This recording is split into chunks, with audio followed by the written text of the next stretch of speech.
The RCWR Show with Lee Sanders. Get fun, in-depth coverage and analysis from the latest in professional wrestling in AEW, WWE, NWA, Impact Wrestling, or the world of entertainment. From hit TV shows to your favorite sports like the NBA or NFL. All things music, movies, and beyond, while trying to make sense of this crazy world we live in.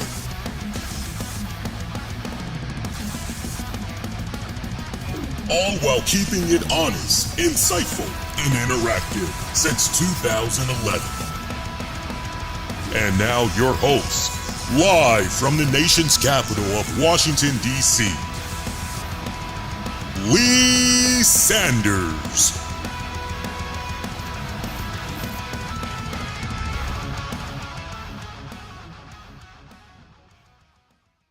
Hey, what is going on, friends? Covering the latest in wrestling, entertainment, and beyond since 2011, you're checking out a new episode of the RCWR Show for this Monday night of January 22nd, 2024.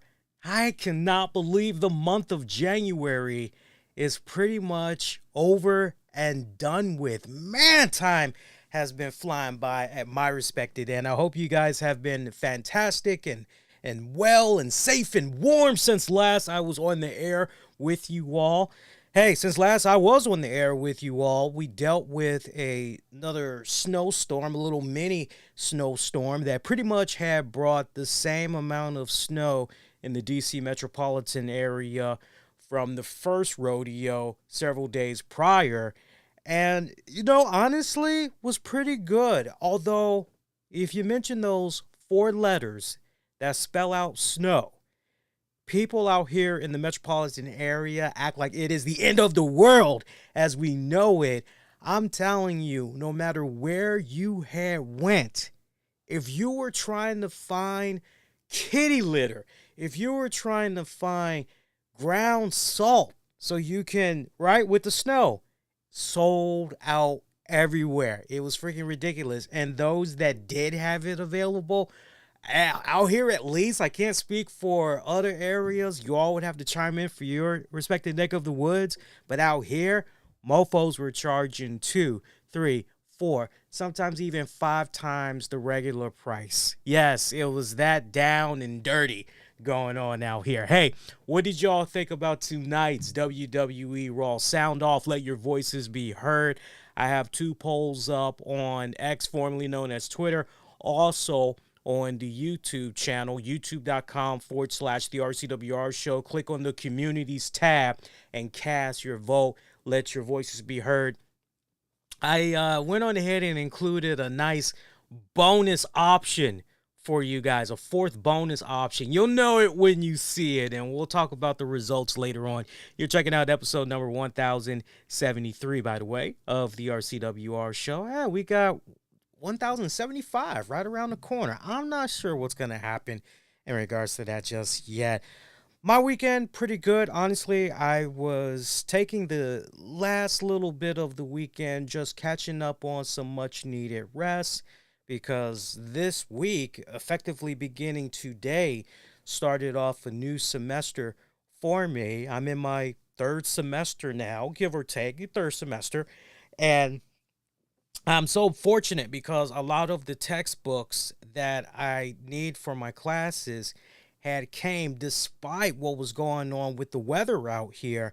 It all came like within days apart from each other. I'm still waiting on a few more things to come in, but I tell you what, I got really the main meat and potatoes of what I need the most. I mean, this just kind of gives you a little bit of an idea on just some of the stuff that I'm taking up and everything. We got communications, and then of course we've got writing and reporting the news.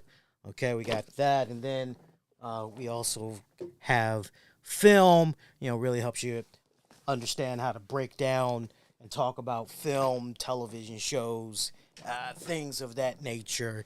You know, I guess from the standpoint of when you're trying to, write up reviews and things of that nature. So it's kind of one of those combinations of tell me something I don't know, and then, oh, well, that's new. So I'm loving it. I'm loving it so far. So the next several weeks are going to be very, very, very hectic. But you know what?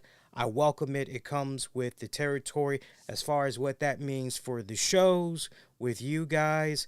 Honestly, nothing to worry about, really. I mean, from what I've been seeing so far, the workload seems to be pretty manageable, but worst case scenario, we'll only do Monday shows if there's weeks where it's too much. But hopefully, knocking on wood, I'm literally knocking on the wood right now. You hear me? You hear me? You hear me? I'm knocking on the wood right now. Hopefully, we'll continue to be able to do our 2 shows a week like we normally do. Royal Rumble week is here.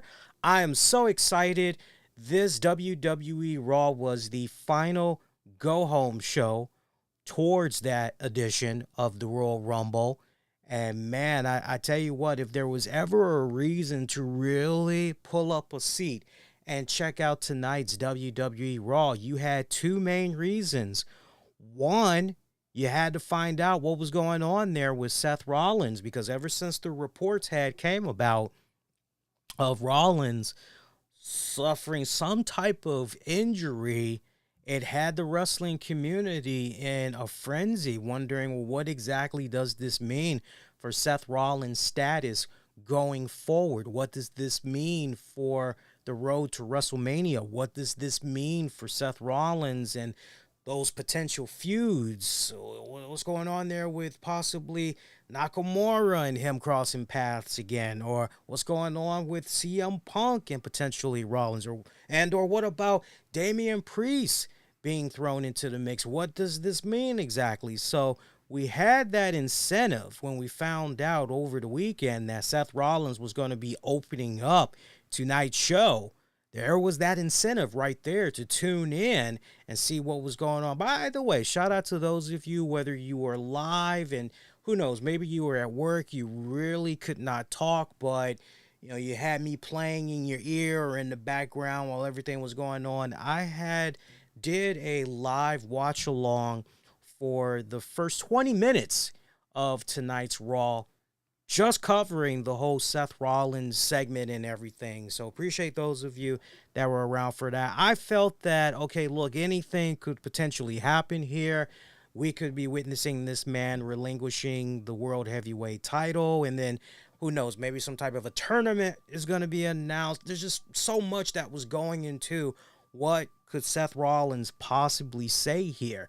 And we found out. We didn't have to wait that long. True to their word as far as opening up the show, Rollins came out and everything. By the way, shout out to New Orleans.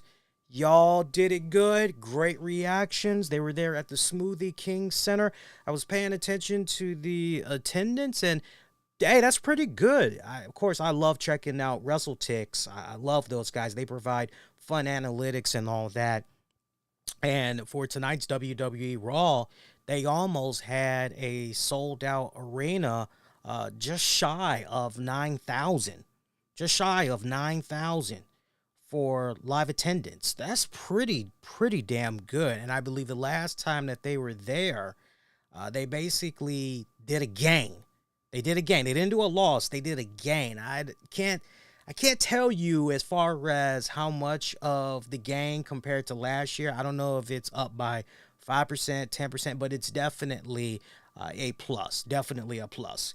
But Rollins coming out with his hot lime green outfit, dark shades on. He's got a knee brace on. You're looking at him. You're going, okay, well, the fact that he isn't coming out wearing some type of, an extended knee brace. I mean, just full-blown commando knee brace, and he's not wheeling himself out and all of that, and he's not on crutches. Okay, this is a good sign, right? This is a good sign. But we don't know the extent of what's going on with these injuries and everything. But the fact that he came out on his own accord, and, he wasn't relying on anything, you're going, okay, this is actually a pretty good side. Okay, cool.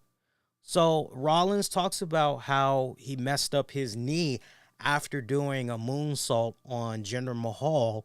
And, by the way, because I mean, it's been a week now, but to just see the amount of flack that was going Jinder Mahal's way, a lot of people were throwing Jinder Mahal under the bus, taking opportunities to make fun of the guy. Some individuals were calling for Jinder's job. Yeah, some people were calling for this guy to be fired.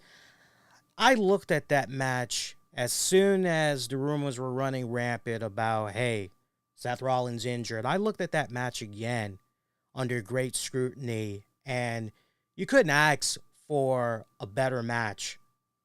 You're looking at everything from Jinder Mahal's standpoint, everything, and it's similar to what I had said on social media, which is, look, all this was, at the end of the day, was a freak accident. A freak accident. I'm talking about for Seth Rollins. It was a freak accident. Jinder Mahal had nothing to do with it. And I just respected and appreciated the fact that Seth Rollins came out there, hey, I know exactly when and where I messed up my knee. And he talked about doing the moonsault. And he said as soon as he landed, he felt his knee shift. It shifted in a way that let him know, hey, it ain't supposed to do that. Continued on with the match and everything like a true soldier, but it didn't really dawn on him until he was making his way to the back. And that's normally anybody that is really taking the time out to listen to some of your favorite wrestlers on podcasts, or if you actually did a little bit of training, or maybe you have a friend and you know about certain things through your friend that was involved in pro wrestling, you know that these men and women, they are just so full of adrenaline. They are in that moment when they are in that ring, especially when they got a nice, good-sized crowd in front of them, and it's all about entertaining the masses, giving the people what they want, making sure that they go home happy and everything. You know that after everything is said and done and the adrenaline starts to wear off, that's when the reality starts to settle in. That's where, wait a minute, ooh, this ache, ooh, this pain. And for Rollins, once everything was over and he went behind those curtains, okay, Seth Rollins, the character, is now off. He now has to deprogram himself, right? He's no longer in superstar mode. That's when the reality started to settle in that, hey, something doesn't quite feel right. Something's going on here. So some MRIs were done and everything, and the MRIs revealed the extent of those injuries. Doctors gave it to him right between the eyes. They said, look, if you opt in for surgery, you're going to be out for at least 3 to 4 months. 3 to 4 months. So the crowd, obviously, they're not feeling that whatsoever. 3 to 4 months. So that would definitely mean he would miss WrestleMania. So it seemed as though maybe we were getting ready to hear some type of a big bombshell piece of news by Rollins when Imperium interrupted, more specifically Gunther, as Gunther takes the time out to give Rollins his props, gives him his flowers, lets him know he respects the hell out of him for being the fighting champion that he is and everything, and the fact that he defends that championship week in, week out, takes on all challengers, and as a result of that, he's putting great honor and prestige on that championship, somewhat similar to what Gunther's doing, has been doing, with that Intercontinental Championship and everything. Gunther goes on to say, hey, it's such a tragedy what's going on, because this means that you won't be at WrestleMania while I'm going into the Royal Rumble this weekend to win it. So Rollins, though, having a few more things to say, because he wasn't quite finished, and he basically said he doesn't care what the doctors say. He's going to work as hard as humanly possible to rehab the hell out of that knee. He's going to push himself, as he promises he's going to take that title into WrestleMania. This made Gunther extremely happy to hear. and that he probably would do the same thing if he was in Rollins' position. And Gunther is like, okay, all right, cool, bet. Rollins, though, he lets him know, hey, you talking about winning the Royal Rumble and everything and coming after my championship. You just remember one thing, and that is you just remember who the hell I am. Gunther comes right back and tells him, no, you just know that as far as who's coming after you for your title, you just make sure you know just who exactly I am. So sign, seal, deliver. That pretty much was it. So nice firm handshake, wrapping that up. That pretty much was the end of that respected segment. So, we talked about this, and I want to expand upon this thought even more, and that is the fact of, look, this really could have gone in another direction. This could have gone in a way where the championship is relinquished, and I know for some people, they like the idea of potentially, because I saw a lot of people were playing matchmaker, booker, and look, that's cool, right? Because it gives us all something to talk about. It gives us all different ideas as far as, but at the end of the day, we were just left in the dark. We weren't really sure what was going to be happening with Rollins until we saw how things played out tonight. But I know for some people were under the impression maybe we were going to get some type of a tournament at Royal Rumble, which really would have been cool, honestly. But I wasn't so privy to that idea because my whole thing was the fact that Rollins was able to finish the match. That kind of let me know that it wasn't as significantly serious as the reports were initially trying to make it seem. You feel where I'm coming from? So I like the fact that WWE, the powers that be, basically are treating this Rollins injury, assuming that it is legit, looking at this and going, okay, you know what? Well, let's afford him the same luxuries that we're pretty much giving Roman Reigns. I mean, really stop and think about it for a second. We see Roman Reigns on television probably twice a month or whatnot, and then that's basically it. I mean, he's basically become an attraction. He really has. So, yeah, Seth Rollins, he's a fighting champion. He's there week in, week out, defending on episodes of Raw, defending the championship on any and all pay-per-views. That's great and everything. But if Rollins is in this position where, hey, if you get the surgery, you're going to be out for 3 to 4 months, or you can just rehab XYZ, then you know what? I'm glad that WWE went on ahead and afforded him the opportunity to go ahead, put in that rehab, do what he can to get himself as close to 100% as possible. It's just good. Although I love it. I love it because it just would have been, I think, a little bit too easy. Just typical easy. Oh, he's injured. We got to take the championship off of him. We've got Roman Reigns popping up, defending the title sporadically. Very, very sporadically, the way WWE is doing it. Okay? Out of all the championships, that's the one championship where you're just, at times, if you're not watching the product like that and you're a semi-casual wrestling fan, you're going to, wait, he still has the title? And he's been off TV for how long? Wow, that's insane. And he's got this streak, right? Well, that's insane. That makes no sense, right? So the fact that Rollins continues to hold on to that championship, I like it. It definitely signifies to me that the injury is not as bad. I think if it would have been much worse, for sure we would have seen some type of a relinquishing of the championship. Now, as I mentioned during the live watch along, I think for the majority of fans, what you all need to be paying attention to are the reports being put out there by Seth Rollins and WWE about how Rollins' progress is going as far as rehabbing, because that rehabbing is going to be key. Because understand something, and I did not say as far as the extent of his injuries, Rollins revealed that he has a grade level 2 MCL tear, a grade level 2 torn MCL, a torn MCL grade level 2. And he also has a meniscus tear, right? So pretty much he's really got to be smart. Obviously he can't do any of the stuff that he normally does in the ring. He's got to take it easy as far as the in-ring stuff.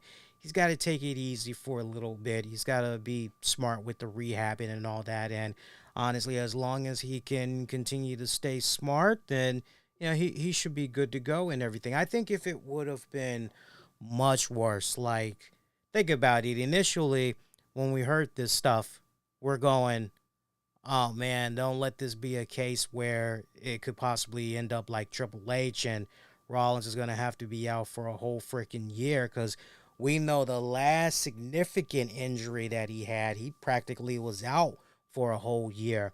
And it was just so unfortunate seeing a whole bunch of people go after Jinder Mahal, as I made a very valid point on social media last week, which was, not for nothing, but I, for one, am surprised that Seth Rollins hasn't been injured more frequently, hasn't been injured to the point where he possibly may need to take time off. I'm surprised, personally, that it hasn't happened more frequently, because he has been at it so damn hard since he came off of that one significant injury several years back.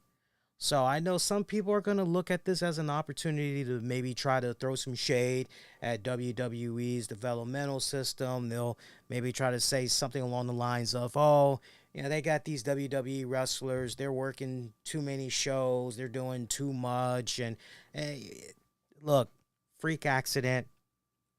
And when you're kind of, a couple of things come into my head in regards to Seth Rollins' injury.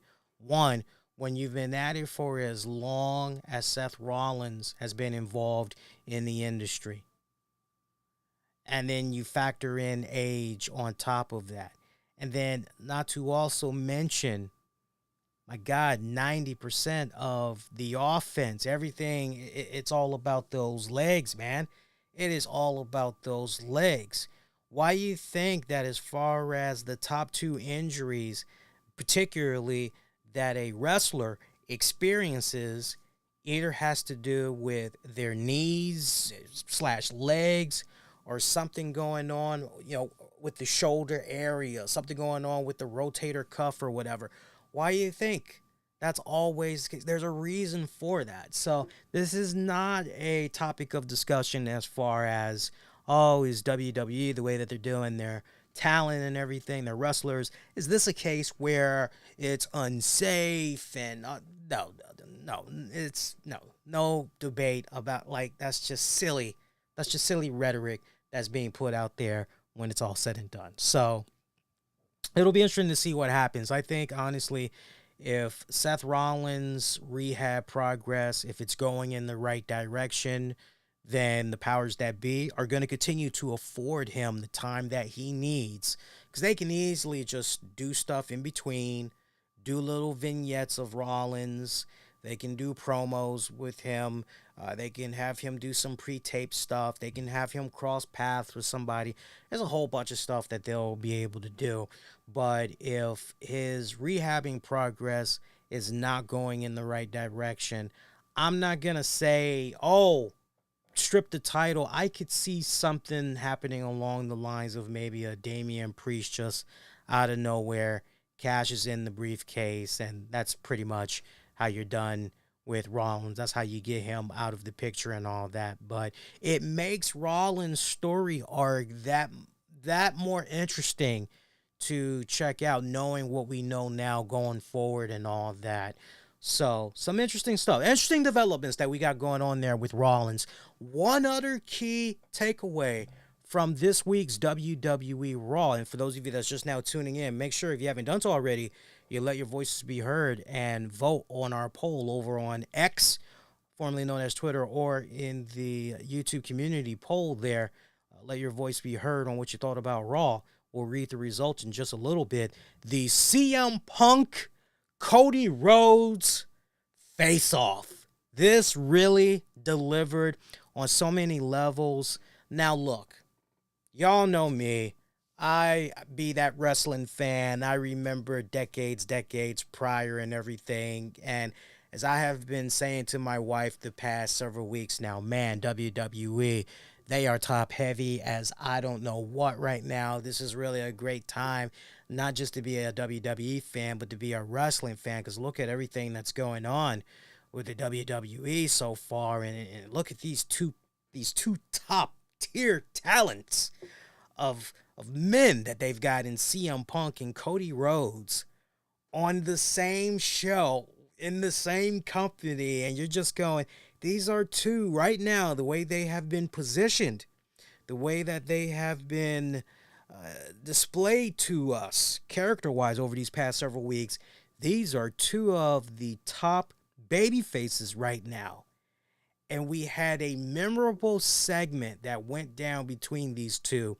And don't just take my word for it, people, but the entire wrestling community that did watch this in real time was in a freaking frenzy watching this. I mean, you say to people, CM Punk, Cody Rhodes, most people, realistically, they're probably going to say, memorable moment. We should get something pretty damn interesting here and everything. And this was almost 15 minutes of pure sweet bliss. This was a freaking master class of storytelling as far as I was concerned. I loved it from the moment that Cody Rhodes came out. Great ovation that he received from that New Orleans crowd. By the way, I love everything New Orleans. I just can't stand, what is it, NCIS? New Orleans, I with Scott Bakula. And here's the thing, I'm a huge Scott Bakula fan. Quantum Leap, like, I love the man. But when I watched that CSI show of his, y'all know exactly the one I'm talking about. There's a New Orleans one. When I watched that one, I laughed my ass off so hard because if you don't believe me, go back and check it out. Even if you've never watched the CSI franchises before, but maybe you're flipping through your channel late one night, take my word for it, it's worth the laugh. Just tune in, especially if you know Scott Bakula, right? Just tune in to that New Orleans CSI joint, and you'll see what I'm talking about. What's so funny about that show is Scott Bakula will have a really strong, fake as I don't know what, New Orleans accent. And then, like 5 minutes later, the accent is totally gone. Like he's no selling it. And you're just going, what happened to the damn accent? And he just keeps fluctuating like that on like every episode I've seen this guy. That's what's going on. So they, it's not really so much about New Orleans, the people, the restaurants, and it's not so much, right? But they try their damnedest, but Scott Bakula he messes that whole thing up, seriously. But anyway, I digress. Yo, this was the right crowd to do this in front of, CM Punk and Cody Rhodes. I loved it. I ate every single minute up of this. I know that since CM Punk has been back in the WWE, anytime he is part of some segment, it racks in a decent amount of views stretched across all social media. This is going to be another one of those instances where social media, the views, it is going to be at an all-time high because this was hellaciously good on so many levels. I love that.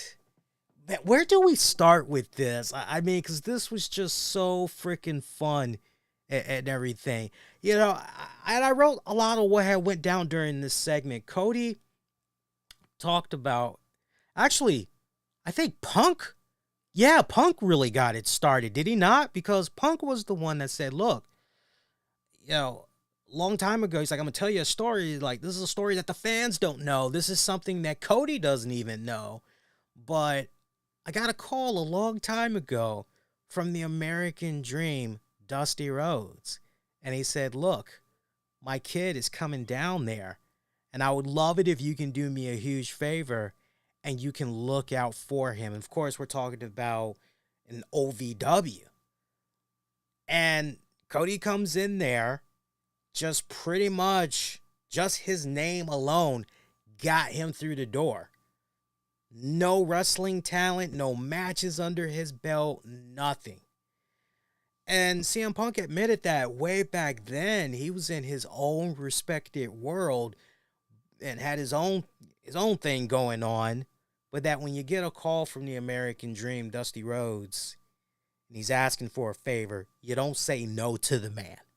So this was kind of one of those, make him an offer he can't refuse, right? This was an offer that he did not refuse. And, you know, while everybody else had saw Cody Rhodes as, hey, the son of the American Dream, Punk admitted he didn't look at him like that, nor did he treat him like that. He pretty much treated him as a peer and talked about how they became really good friends as a result.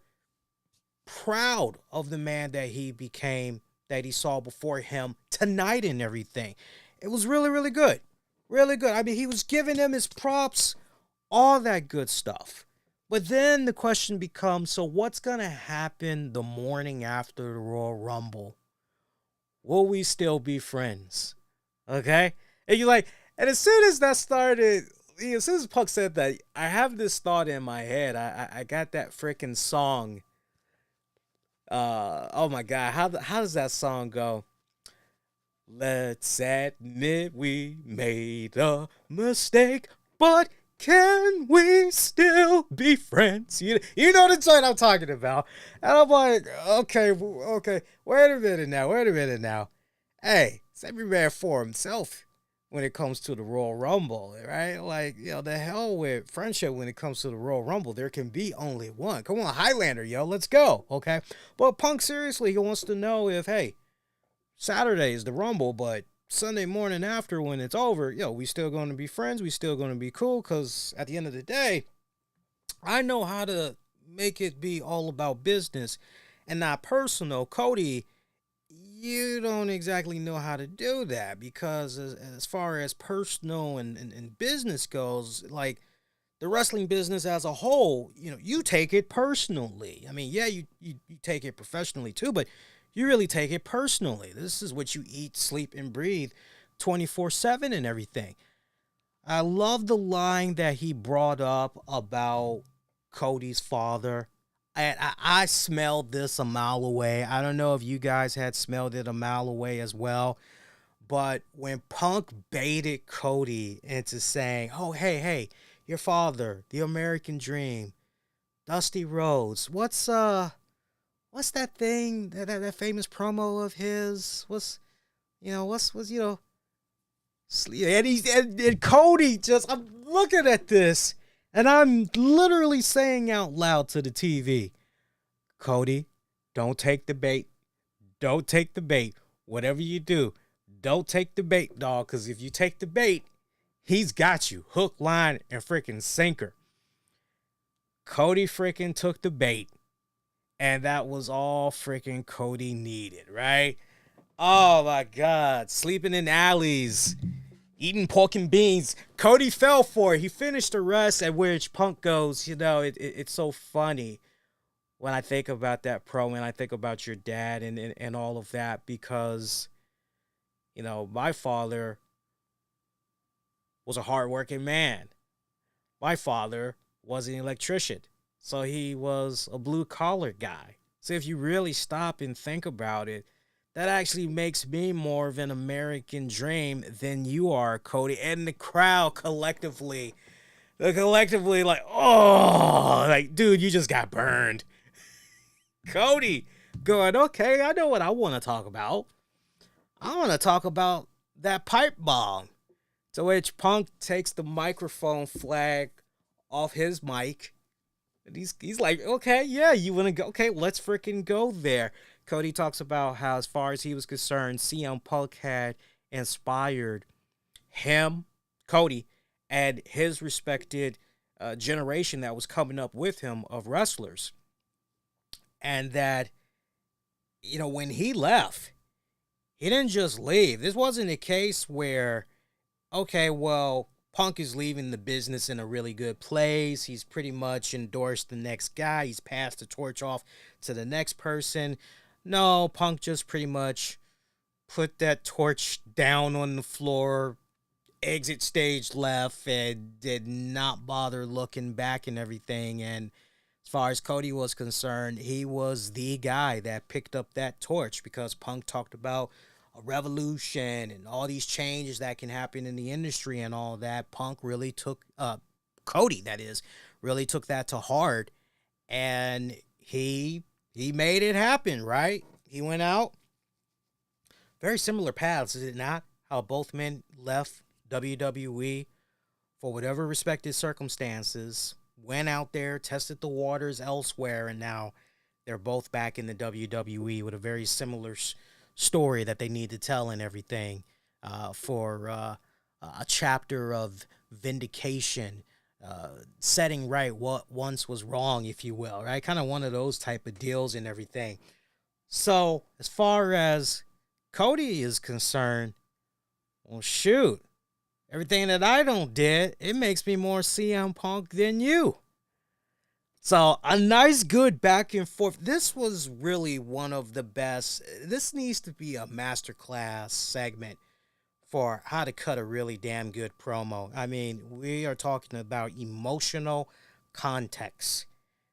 Here, full display. Love the great back and forth storytelling that was going on here between both men. They hit it out of the park. But I tell you what, when Punk said what he said about blue collar and, hey, that makes me more of the American dream, he actually broke Cody. I don't know if you guys that watched it caught it. I know when my wife was watching it, she goes, damn, that was so good.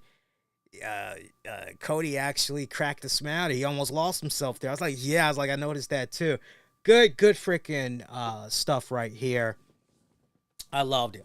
This made Punk, of course, he took his jacket off and talks about how he's the bigger star that's now come to take everything Cody wants. And Cody's like, there's that CM Punk that I know. There's that familiar. Yeah, okay. And the fact that you can pull out a John Wayne quote, Cody did, I love that quote. He was quoting his dad because his dad used to quote John Wayne all the time. And the quote he used here was, courage is being scared and saddling up anyways. I love that. I love John Wayne. I'm a big John Wayne fan. Not so much a fan of the younger John Wayne stuff, like when he was in his, I want to say in his 20s, and he was doing movies that were about, there was a series of like really, really bad movies. I don't know if they were under the RKO Productions. That's not Randy Orton, by the way. There was literally back in the day, a film picture company called RKO. I don't know if it was under them, but there was a string of really bad movies that John Wayne did when he was in his 20s that ran for about 45 minutes to about an hour. And they were just, really, really bad. But you get me the John Wayne that pretty much is right around, give me the John Wayne right around, oh my God. What was the one where he was one of the 3 cowboys that came across a little baby? It's like the 3 Godfathers or something like that. He's much older, I think, around that point. But basically what I'm trying to say is get me the John Wayne that was definitely doing the string of Navy films back then. Because that period of John Wayne, now he's more seasoned of an actor. Now he knows how to command the scene and all that other good stuff. Give me that period of John Wayne on through the Westerns, and I'm pretty much good to go and everything. But Cody bringing it on home, saying the only direction for him is to go forward, and that means he's got to go through the Royal Rumble, and in order to finish trying to tell his story, he's got to go through Punk. He bumps him on his way out. Punk spins him around, and you're like, oh man, these two are about to slug it out. No. It was almost kind of one of those Punk saying to Cody, don't you dare turn your back. Don't you dare turn your back on me.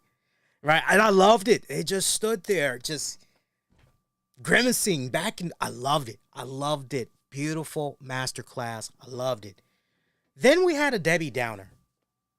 We go to Hulk Hogan. We go to this video package of Hulk Hogan talking about winning his first world title 40 years ago, which the anniversary is officially tomorrow. And then talking about, just whatever, Hulk. Yeah, whatever. And look, it's 40th anniversary. And look, when it's all said and done, as far as the contributions that Hulk Hogan made to the business, like you whether you like the man or not, wrestling as a whole, you got to go back and you got to give the devil his due. A lot of what we got right now, it's just that perfect combination. Vince McMahon, Hulk Hogan, right place, right time, partnership, and all that. Just the wrestling industry may be completely different as we know it today if it wasn't for that partnership happening so many years ago and all that. And I know that there is a lot of different celebrations that's underway for Hulk Hogan 40. I know WWE Supercard, I want to say on the 24th, which is Wednesday, WWE Supercard, they're going to be releasing a special edition card of the Hulkster. Two variations, actually. There's going to be the traditional red and yellow Hogan, and then there's a badass NWO Hogan. I think Supercard might have been the ones that put out the poll, or maybe it was Supercard News. One of them had put out a poll saying, which card are you more hyped for? Which one are you going to try to get? And the Hollywood Hogan card, I mean, it's crushing. It is crushing the red and yellow right now. So I'm curious to see where the polling results are going to be. Maybe, next day as we get a little bit closer and everything. Speaking of gaming and all that other good stuff, we're still talking just a little more tidbits of Raw, but can we just take this time, because it's a great transition, Cody Rhodes gracing the front cover of this year's WWE 2K24. I watched everything that was put out throughout the day sporadically, and I'm so happy to hear that Cody Rhodes is going to be on the front cover of the standard editions for WWE 2K. And for those of you that maybe don't play your video games anymore like you used to and all that, it's all good. I can definitely get you guys caught up to speed and everything. So shout out to those of you that's watching the live stream, or those of you that's going to be watching the live stream on demand. So let's first show you guys the covers here. And for our audio listeners, just pull up the 43-second mark on the YouTube channel for the web stream, and you'll see what I'm showing the crew and everything. But yeah, there's your front cover for WWE 2K24 with Cody on it. Really badass. And then for the deluxe edition, we've got Bianca Belair and Rhea Ripley double duty. They're sharing the deluxe edition cover. Just freaking badass. Freaking badass. But wait. There is apparently a bruised Cody Rhodes Mattel cover for 2K, which you guys can see there on your screen right now. I mean, that looks very creepy, does it not? It almost looks demonic looking. What was the name of that?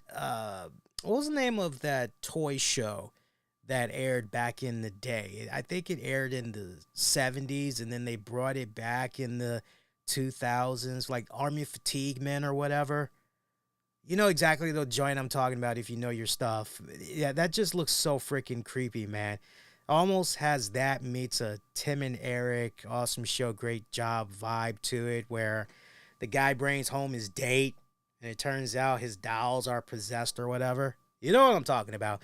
And then we've got another alternate cover. Now, this other cover that you're looking at, this is the this is like the super mega deluxe edition here, which is the 40 years of WrestleMania cover. We got Rock, we got Bret Hart, we got Brock, we've got Roman, we've got Becky, we got Andre, we got Stone Cold, we got Hogan, we got Taker. Did I mention The Rock? I don't think I did, but yeah, we got all of them gracing the front cover of that. And really freaking badass. Really freaking badass. Loving it. Fucking loving it, man. Now, I do have some additional information that I can share with you guys in regards to... Oh, interesting. Hang on here. Hang on here. Hang on. Oh. Okay. Okay. Cool. Cool. Cool. Cool. Cool. Cool. One of my professors, we were waiting to see what was going on because we were supposed to have class with this one professor today, and basically there was like a no call, no show. No, we all were kind of wondering what was going on there. It looks like there's an email that professor had just sent out, so that's actually good. I'll have to check that out later. Now I have some additional info for you guys in regards to 2K24. So let me just, for you gamers out there, this is a lot of info, but I'm going to get through this as quickly as possible for you guys here. So one of the things that's going to be pretty cool about 2K24, we got the 2K Showcase of the Immortals. For 40 years, WrestleMania has captivated millions of fans around the globe as WWE superstars became legends, and spectacular moments from Hulk Hogan slamming Andre the Giant to Mr. WrestleMania, Shawn Michaels and The Undertaker putting on the match of the ages. I'm going to fast forward a little bit. WWE 2K24 Showcase of the Immortals puts players in control, playing through the most iconic moments in WrestleMania history as 2K's distinctive slingshot tech seamlessly morphs gameplay to live action footage and back again for the most immersive WrestleMania video game experience to date. A host of unlockable content adds challenge and replay value to this historical experience. Sounds pretty good. Sounds pretty good. Then you've got the WWE roster itself. It's going to be a boatload of legends. They don't give a firm number as far as, how big the roster is. We just know that as far as your base roster and then like an iconic roster, legends and all, it's going to be, they're promising it's going to be a pretty good turnout here. There's going to be some new match types and improvements on existing match types, as apparently players asked, and WWE 2K24 delivers with 4 new chaotic match types: special guest referee, ambulance match, casket match, and gauntlet match. In addition, the backstage brawl now features 4 player support and new interactive environmental elements, including a working elevator, breakable control room glass, and a vending machine with throwable sodas. That sounds badass right there. While the Royal Rumble now offers support for 8 online players and 30 Superstar Online matches. All of the familiar 2K match types, War Games, Extreme Rules, TLC, Hell in a Cell, many more also return. There's gameplay upgrades as well, from Super Finishers, Trading Blows minigame, Top Rope Dive onto opponents outside the ring, new paybacks, and much more. New weapon types, including trash cans, guitars, and microphones, plus the ability to throw weapons. Allows players to bring the pain. Also, 7 real WWE referees are featured to add to the experience. So, badass. My GM, they've expanded that even more. Superstars will be able to earn XP, train, level up, gain new benefits after participating in matches. Now, here's a mode that I couldn't really wrap my brain around, the My Faction. I couldn't really wrap my head around that, but apparently this is a team building mode in which players collect, manage, and upgrade an array of WWE superstars and legends to create their ultimate 4-person factions. Returns with a new direct purchase card market and updated multiplayer experience. Players can now compete in ranked online quick play with unique rewards and seasonal leaderboards, challenge themselves with weekly towers, and take on a revamped Faction Wars 2.0, featuring more real-world factions, more 4 versus 4 match types. So for you, My Faction people out there, My Rise, which is basically the career mode experience. 2 new storylines, Undisputed Men's and Unleashed Women's, put players in control of custom-created superstars looking to make a name for themselves and cement their legacies in WWE history, featuring Roman Reigns, Cody Rhodes, Mick Foley, and others performing My Rise voiceovers for the first time alongside other superstars and legends. Expanded rewards, original MyRise characters, and unlockables carrying over into other game modes. And then you've got the WWE Universe Sandbox. Plot together your roster, weekly shows, feuds, your pay-per-views, all that. Creation Suite, that's coming back as well. You got the all-new support for Create a Referee and Create a Sign, as well as new parts and animations to design custom superstars, GMs, arenas, entrances, movesets, championships, and more. Here's something new for those of you that maybe want to take advantage of this. There's a Peacock promotion. New subscribers get 1 month of Peacock at no extra cost, a $5.99 value with the purchase of any edition of 2K24 by April 14th of this calendar year. Promotional code must be redeemed between March 12th to March 31st of this year. After offer ends, plan auto renews at the then current retail price until canceled by the subscriber. So you guys may be wondering, what do you get with those different cover editions, Lee?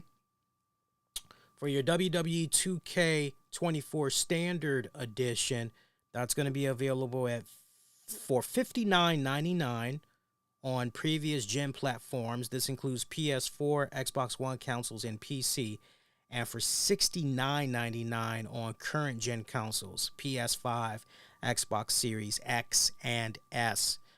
Your pre-order bonus for the Standard Edition, you'll receive the Nightmare Family Pack. Now, a lot of people have saw Superstar Billy Graham, and they're wondering, what the hell is up with Superstar Billy Graham? Why? And I knew off the break, I'm going because Dusty Rhodes, one of his greatest rivals, was the American Dream, Dusty Rhodes. Like, the two of them were just notorious. That's why Superstar Billy Graham is part of that pack. But yeah, you get a bonus pack, which is called the Nightmare Family Pack, bonus pack of content including 4 playable characters, 2 alternate versions of Cody Rhodes, the undashing Max Cody, and the flamboyant Stardust. You also get the 1976 version of his father, the American Dream Dusty Rhodes, and then Superstar Billy Graham. Let's see. Additional My Faction content includes 3 My Faction cards, a Mattel Bruce Cody Rhodes Gold Rarity card, and for the first time ever, Cody's dog Pharaoh appears in WWE 2K as a Gold Rarity Manager card. The Standard Cross-Gen Edition, which will be $69.99, that includes everything from the Standard Edition that we just talked about. That's basically it. The Deluxe Edition, that's got Rhea and Bianca on it. That's going to go for $99.99, and that's available for PC, Xbox One, Xbox Series X and S, PS5, and PS4. You get everything from the Standard Edition. That includes the Nightmare Pack, all that stuff. Plus, you get a season pass to all 5 post-launch DLC content packs. The MyRise Mega Boost and Supercharger, Gold Rarity, Rhea Ripley Faction Card, Gold Rarity, Bianca Belair, My Faction Card, and alternate attires for Bianca and Rhea. The Deluxe Edition will be available from March 5th, 2024, 3 days ahead of the Standard and Cross-Gen Editions. And then if you want to just put all your marbles in, if you just got money to blow like that, then you've got the 40 Years of WrestleMania Edition. That's going to be available for $120. As far as what else you get, everything from what I mentioned in the previous tiers, except this one will give you alternate attires for Macho Man Randy Savage, Rey Mysterio, Triple H, Charlotte Flair, Rhea Ripley. You'll also get Gold Rarity My Faction cards for each, instant unlocking of all playable showcase characters, and the WrestleMania 40 Arena, which will be available after the game launches.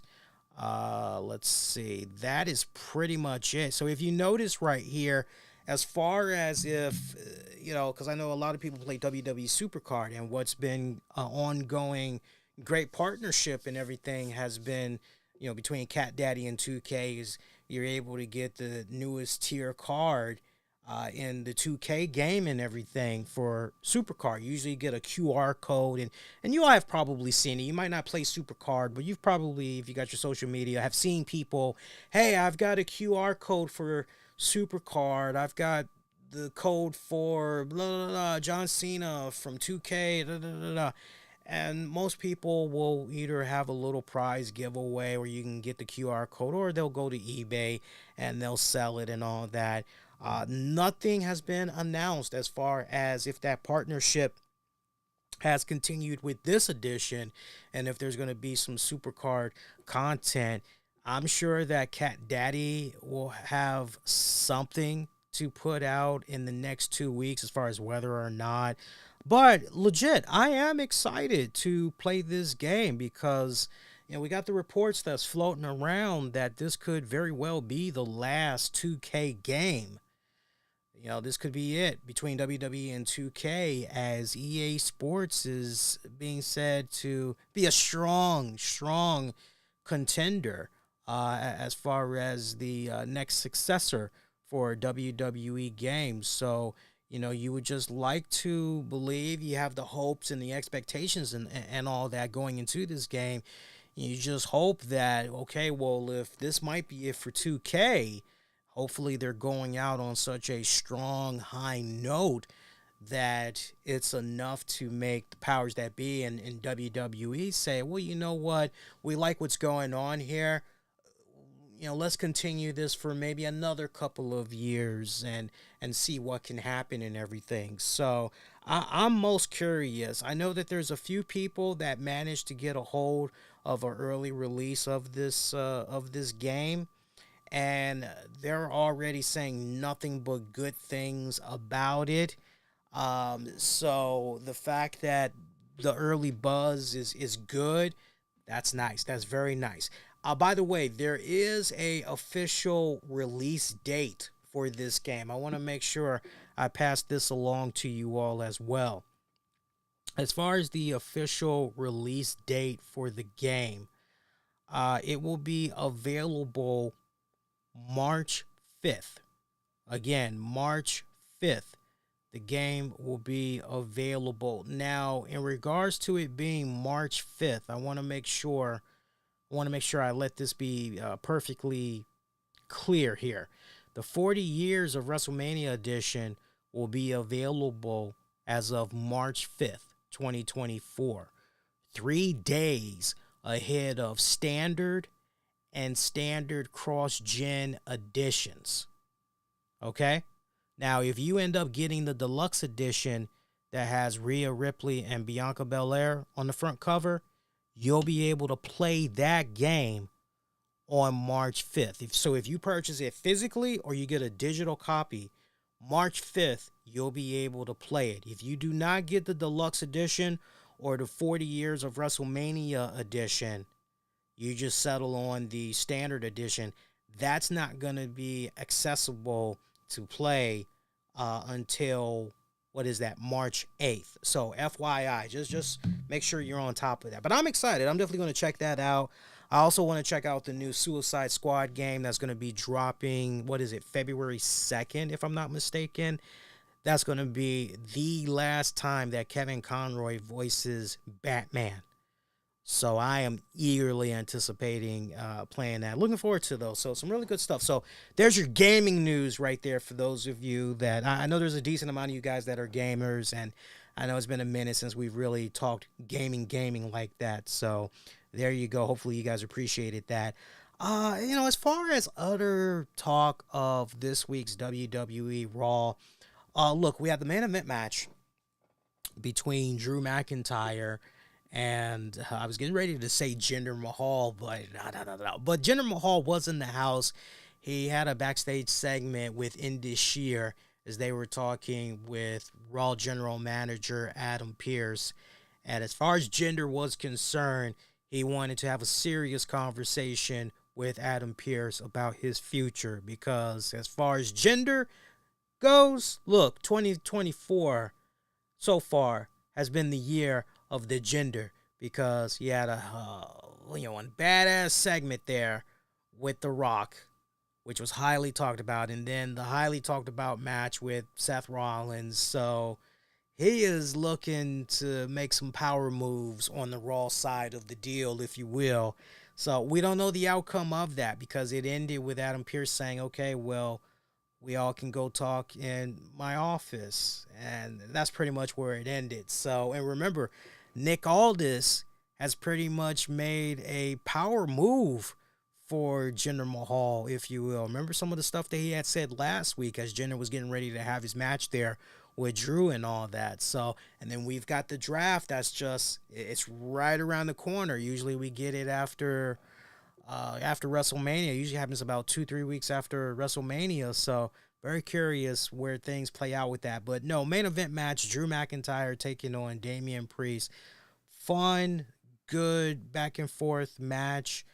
R-Truth getting involved there. R-Truth had some more money for merch, Judgment Day merch that he was able to sell. He was trying to give DP, as he likes to call him, DP, trying to give him his cut. Priest wasn't having any of it. He pushed the hell out of him, was trying to, focus on his match and everything. I remember at one point, R-Truth had jumped up on the ropes, and Damian Priest was extremely pissed off. I think he knocked R-Truth silly, and real $100 bills went flying all over the place. Priest in a position where he was able to get a cover on Drew McIntyre, but referee was so busy trying to make sure he was getting control of Truth, trying to stop him from entering the ring and everything. This really should have been it, because Damian Priest, he hit his move. That should have been it. But ref messing around with Truth. Once Damian realized what was going on, he was pretty pissed. He knocked the hell out of Truth. Drew McIntyre coming right back with the Claymore. 1, 2, 3. Pretty much it. I love this, though. This was really good. The R-Truth effect involved in this, it was a nice touch.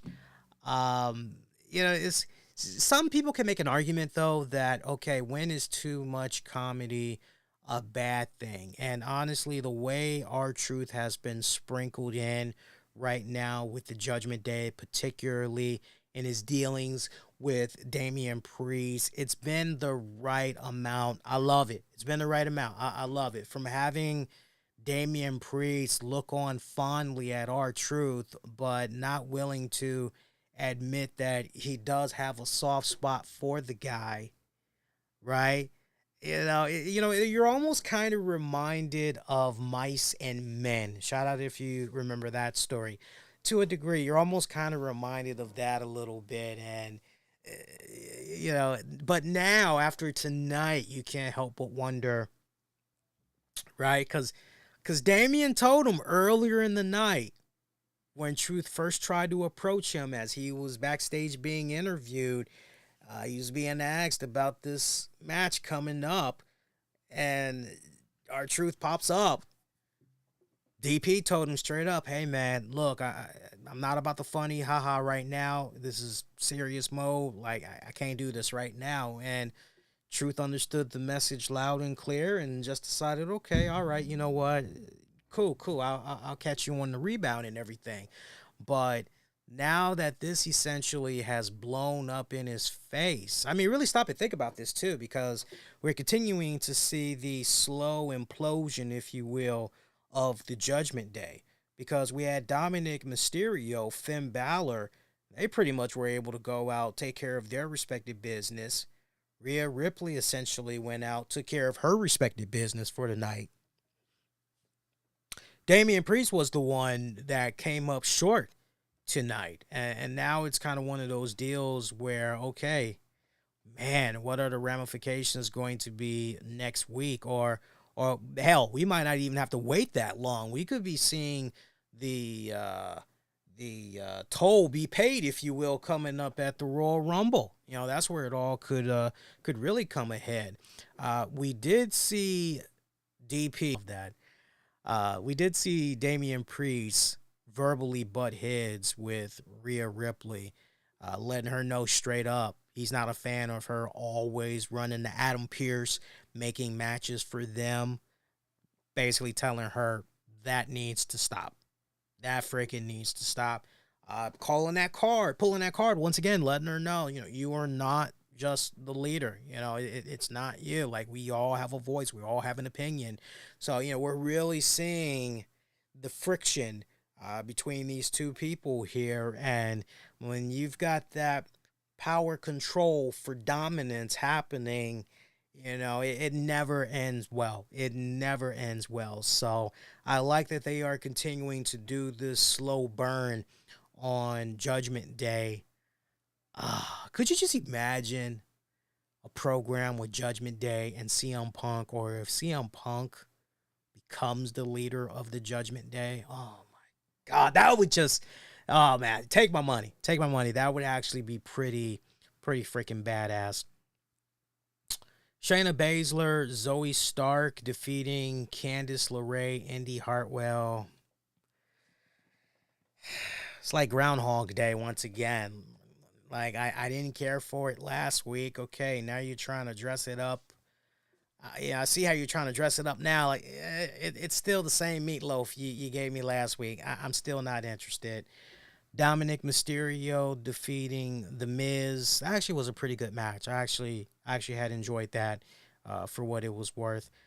I was looking for R-Truth to make an appearance during this thing, but as far as I know, you guys can correct me if I'm wrong, but as far as I know, he did not appear in this one whatsoever. So I was a little disappointed in that, because I thought we were going to see a lot more.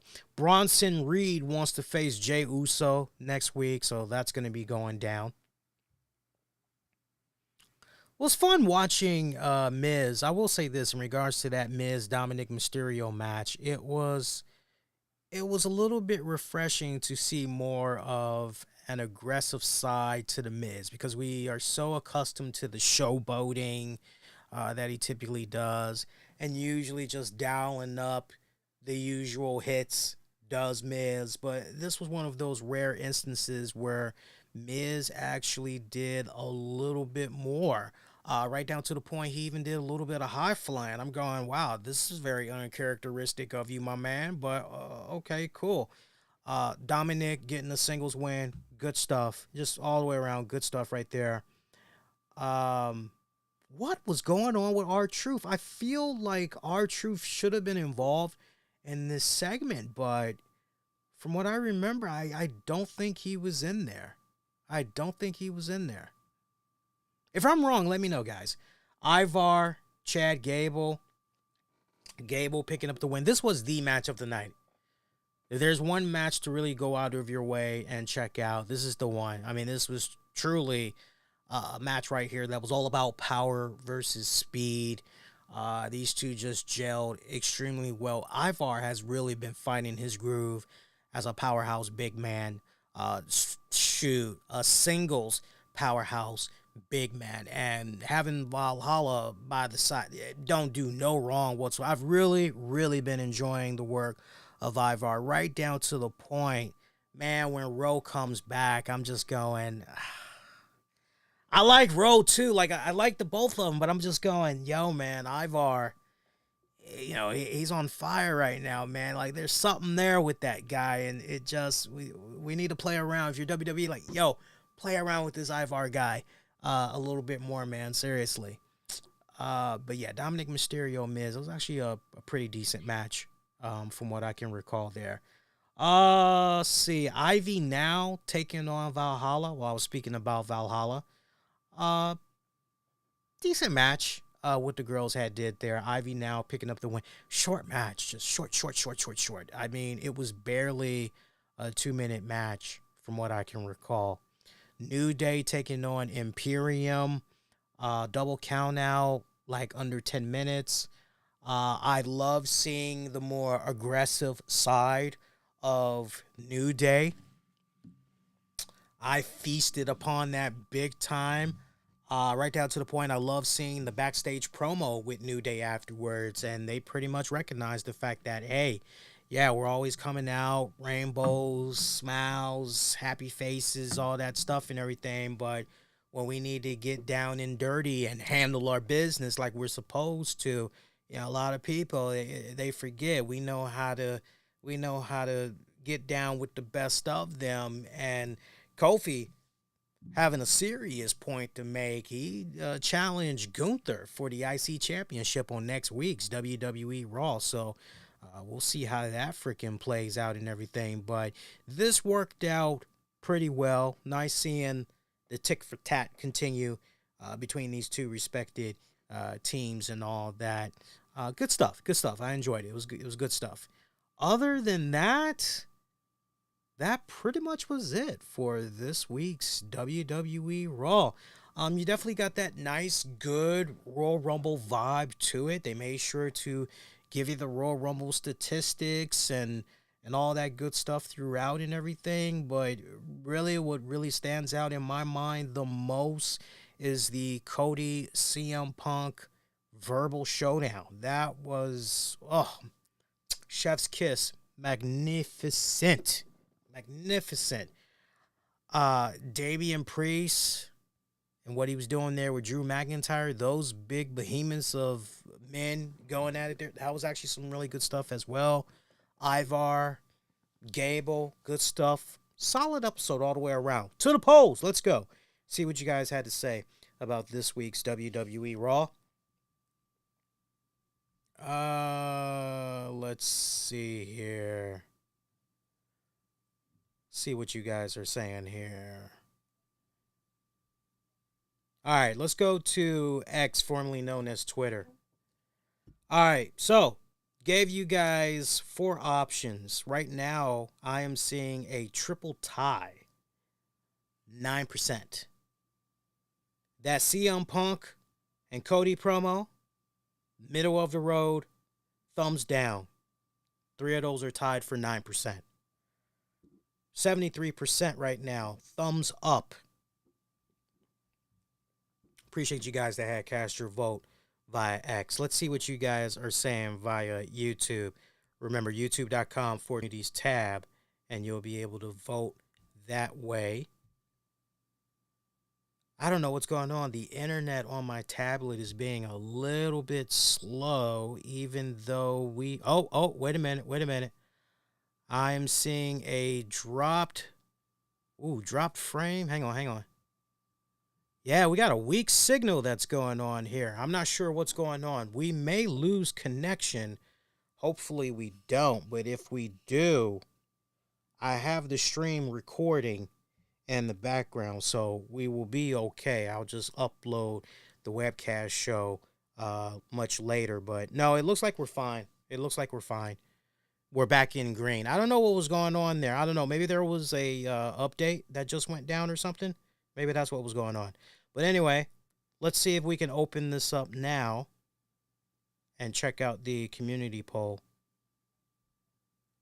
I can just picture people that's going to try to watch this on demand on the download. What's going on? Is there lag or something? What's going on here? No, you guys are good. Let's see here. All right, go to community poll. All right, it seems like we're good now. All right, 25% of you are giving the show a thumbs down. Meanwhile, 75% of you are giving the show a thumbs up. So that's the way things are looking right now. Yeah, I don't know what's going on. I'm continuing to see dropped frames. And here's what's really weird about it. I can normally see when the percentage goes up for dropped frames, but it's just at a stalemate. The numbers continue to remain the same. And we're fluctuating between full green bars, just totally healthy, and then we just go right to 1. So I don't know what the hell's going on.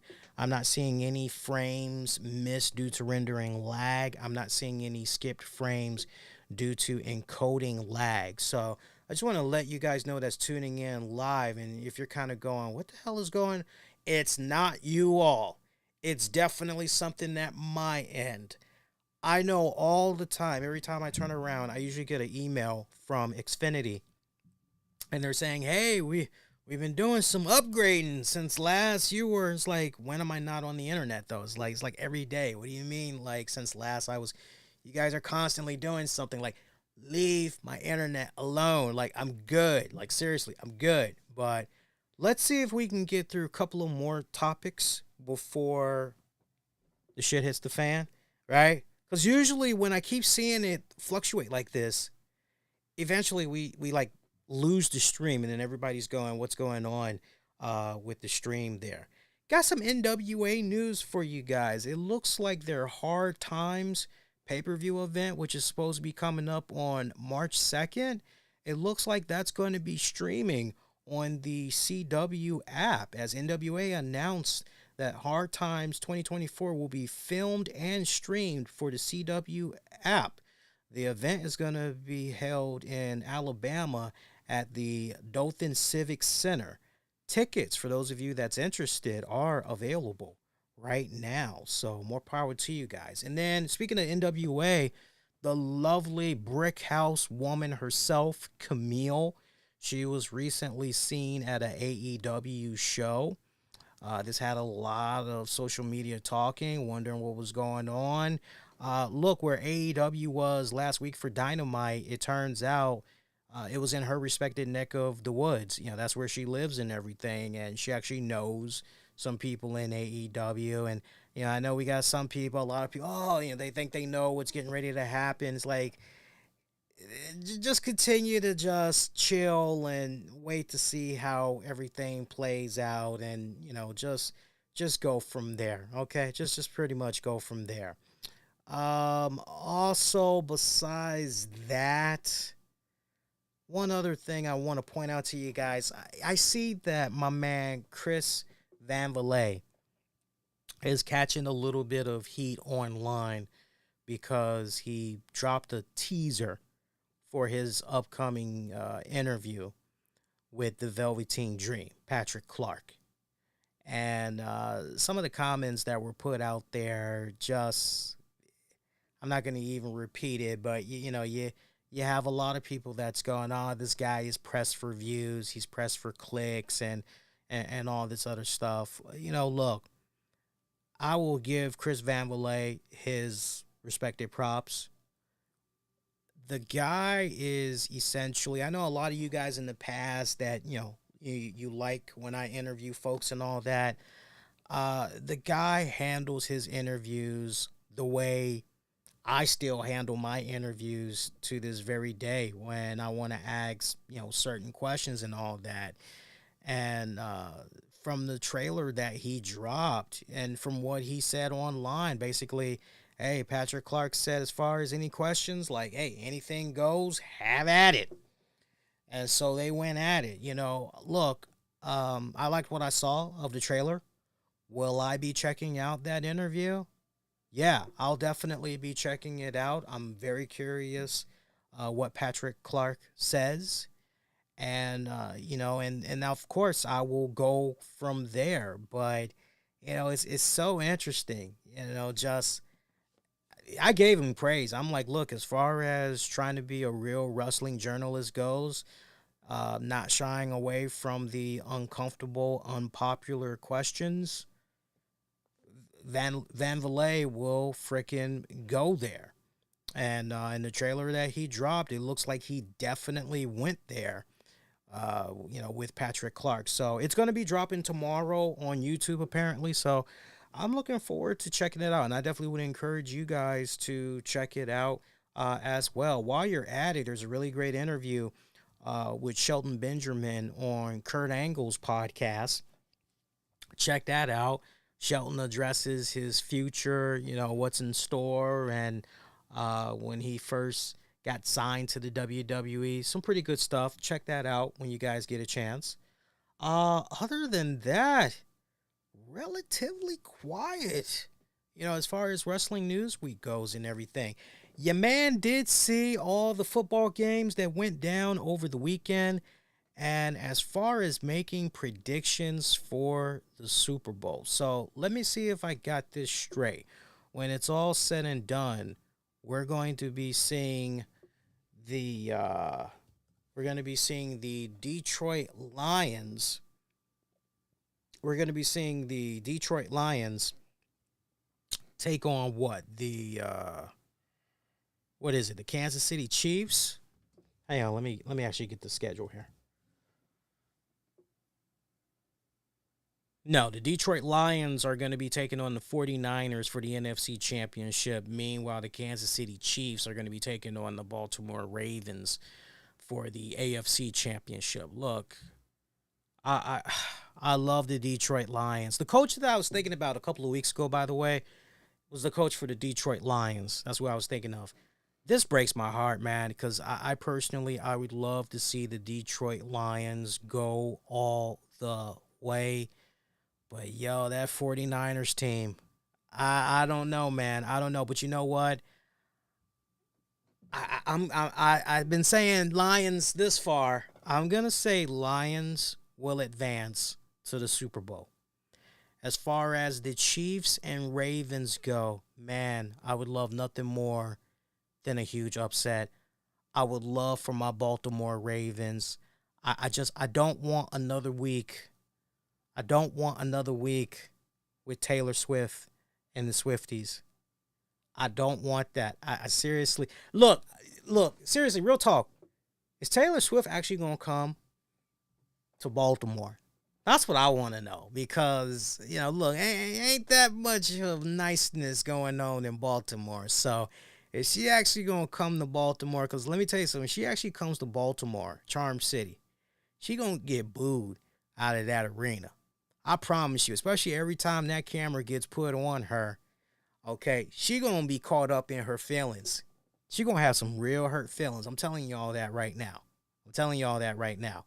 So, but, you know, it just seems like the Ravens have turned it on at the right time. Lamar Jackson is really freaking pouring it on, and he's pouring it on heavy right now. It just seems like everything is just perfectly aligned with the Ravens. And they just seem more determined, more hungrier, and everything. I personally would not want to see the Chiefs. And I think we've gotten to that point right now where if the Chiefs were to repeat and go back to the Super Bowl, I promise you that's going to be a case where, we already know who's going to win that. And I'm guaranteeing you guys that the Super Bowl viewership is going to be kind of low. You might have a really good turnout for the halftime show, but if the Chiefs are involved in the Super Bowl, it's going to be different. I would maybe suspect somewhere between a 15 to 20% drop in viewership if the general public sees that, it's the Chiefs again. Yeah, I'm good. Bump that. So I'm hoping that as far as who's going to go into the Super Bowl, I'm hoping it's going to be Baltimore Ravens taking on the Detroit Lions. That would be, such a fresh matchup, and especially since Ravens haven't been to the dance in a couple of years and all that. You know, it's been a good long drought, and then that magical carpet ride of a journey that the Lions have been on and everything. If they can just one more game and then go into the Super Bowl, right? So we'll see what happens. But those are my picks as far as the Super Bowl goes. Those are my picks. Other than that, there's a couple of more little tidbits I'd like to get into, but I see that we're still kind of fluctuating a bit. It looks like with let me see here. Now that I'm saying it, maybe it hasn't fluctuated in the last couple of minutes. Maybe we're okay now, but where are we at now? We're about an hour and the 24-minute mark. Let's go ahead and call it. That's all right. We can go ahead and call it. Because the rest of the stuff is like AEW related, and we can honestly just forward that to the Wednesday show when it's all said and done. I don't mind that. I honestly don't. Let's give a shout out to our sponsors. Shout out to doback.com. Whether you're looking for the perfect gift for him, her, or for the kids, doback.com has it all. Great cashback offers, discounts, coupons, whole 9 yards. And I'm talking about for some name brand stuff, quality name brand stuff that you can rely on. Get rewarded just for shopping online through doback.com. Check them out today. We're also brought to you in part by the good folks over at shoptotallytshirt.com. Whether you need t-shirts, hats, hoodies for your charitable event or your organization, maybe you're doing some type of a baseball team or whatnot, right? And you need all of that stuff. ShopTotallyT-shirt.com has you covered. Great top-notch customer service. They offer great quality items at great affordable prices.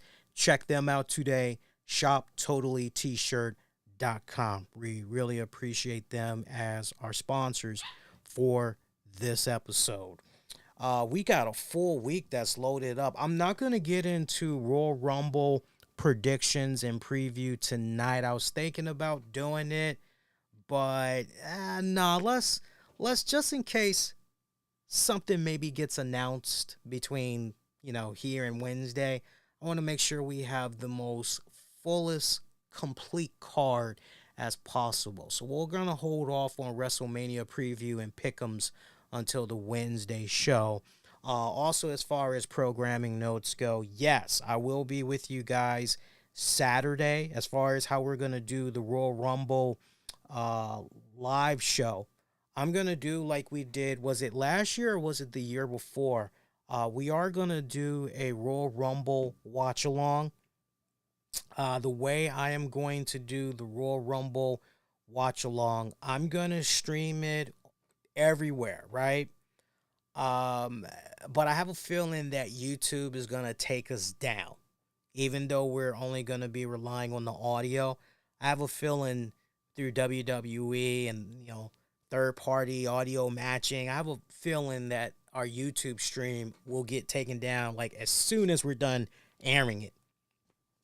But the stream will continue to live on X.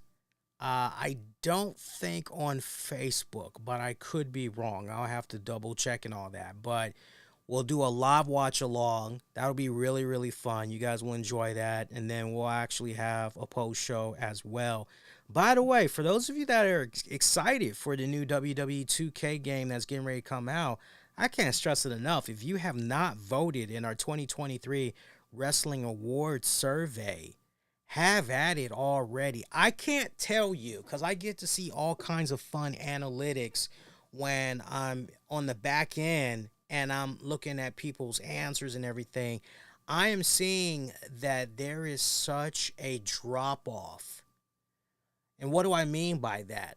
So what I mean by that is I can see when people began taking the survey. I can see the time that they started. I can see where they stopped and if they resumed.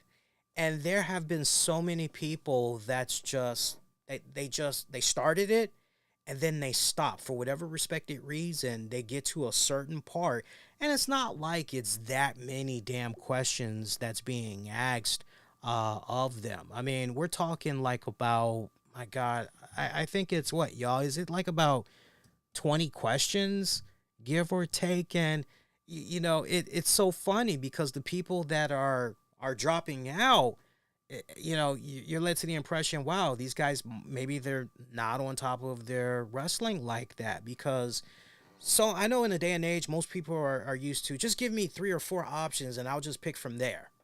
And then they do that and it's like, well, that's really no fun. If you call yourself a wrestling fan, you should be able to, okay, what's your pick for match of the year? You should be able to go, well, for me, it's honestly, right. Well, what's your tag team of the year? It's, you should be able to, answer it and answer it with ease there. But I'm looking at the questions here, and there's like about 33 questions that's in here. It's open-ended.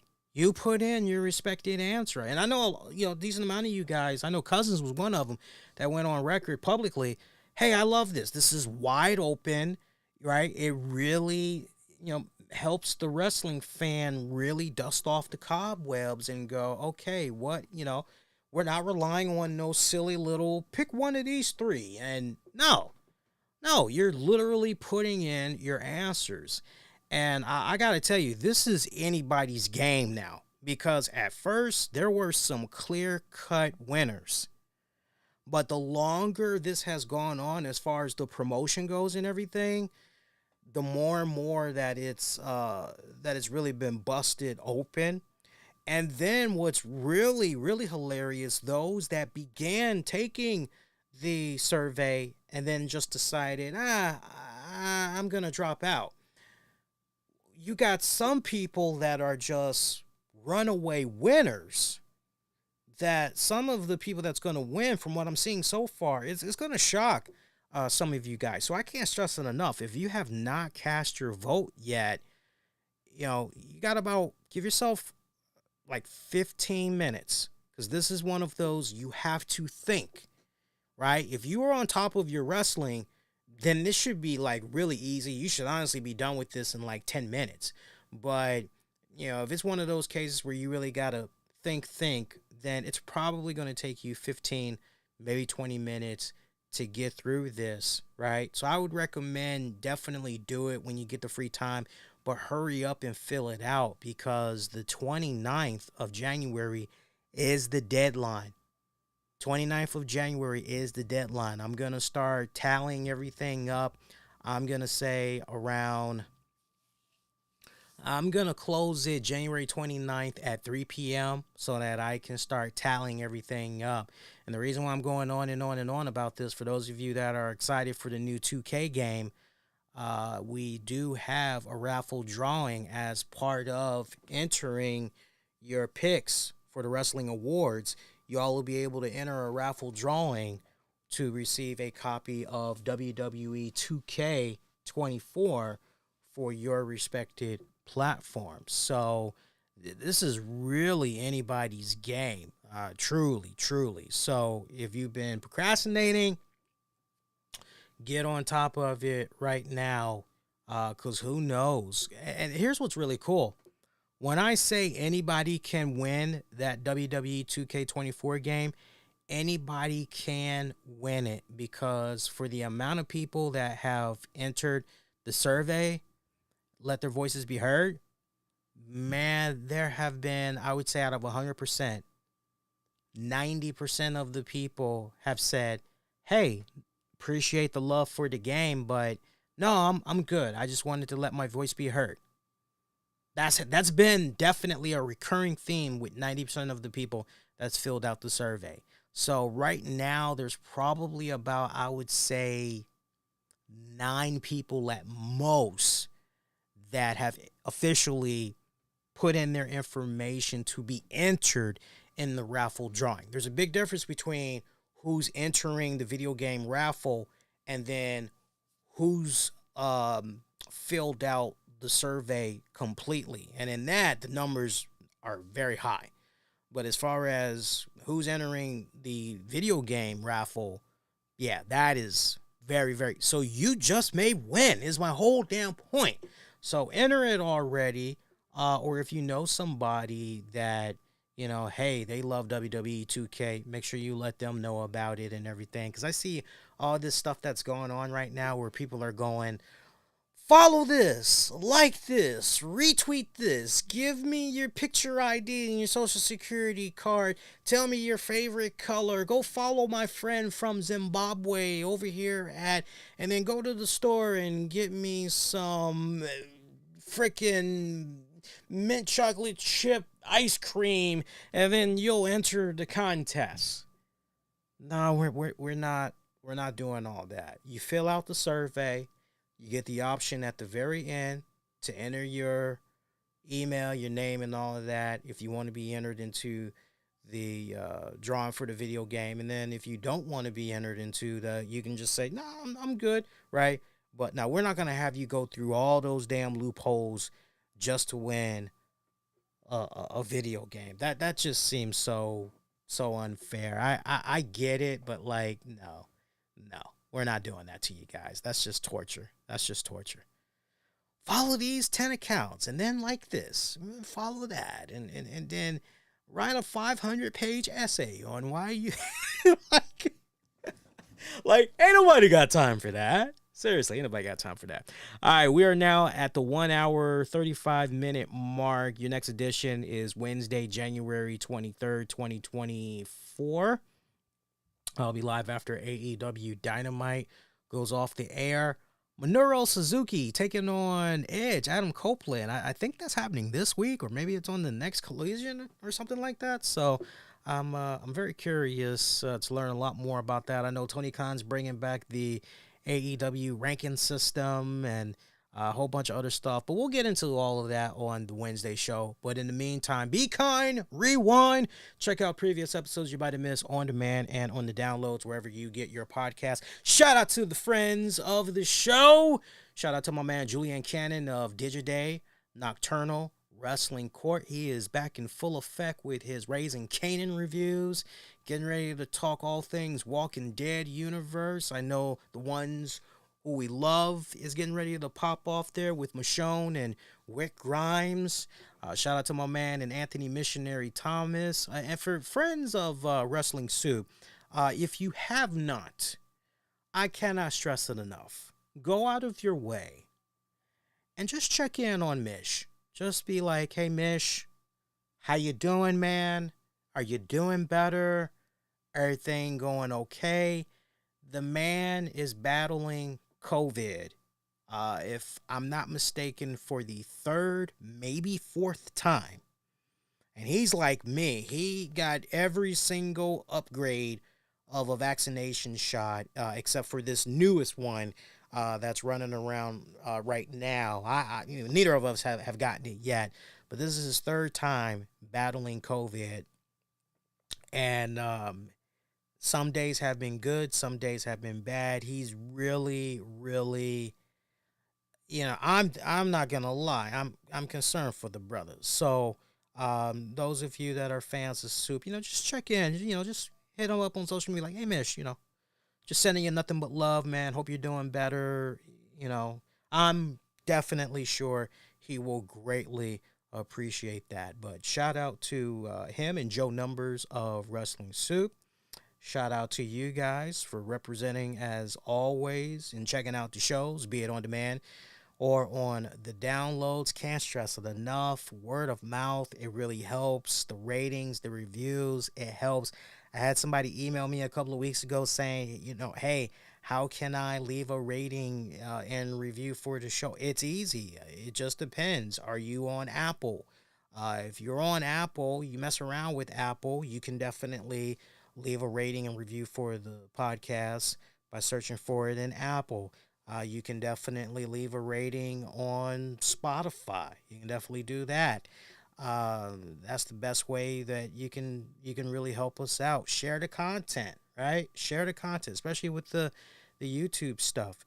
Share it, like it, all that stuff. It helps a ton. The more eyeballs that we can get on the product, the better. And not for nothing, but we've been able to put quite a few eyeballs on the content as of late, which is good. And I definitely want to keep that momentum going as we kick off 2024. I'm telling you, as far as like my favorite times of the year, Royal Rumble. Royal Rumble is my favorite time of the year because it always brings back the old wrestling fans that, maybe haven't tuned into what's been happening in the wrestling world for quite a while. They come back and they're usually on this ride with us through WrestleMania or shortly after WrestleMania, but it's been amazing since CM Punk and Cody have come back to the WWE. Just the names of people from just out of the clear blue that have resurfaced again. And, it's like, wow, I haven't seen this person's name. And, you got lurkers, right? You got lurkers that, oh, look at me, hi, I'm still here, that like getting that acknowledgement. But then you have those that like literally they clocked out on the wrestling altogether and they resurface, months or years later because they've been hearing about all the good things that's been happening and, they want to let their voices be heard, or they want to, like the Marvin Gaye song, what's happening, brother? That one song where the man that just is getting back from the war wants to be caught up to speed on what all he's been missing. It's kind of one of those type of deals and everything. So, but this is my favorite time of the year, man. I love WrestleMania season. All right, that is going to do it, you all. Until next go round, I am wishing all of you all to be safe. Most importantly, be kind to one another. And I will see you guys next go round, my pretty babies. Adios, y'all. Take care.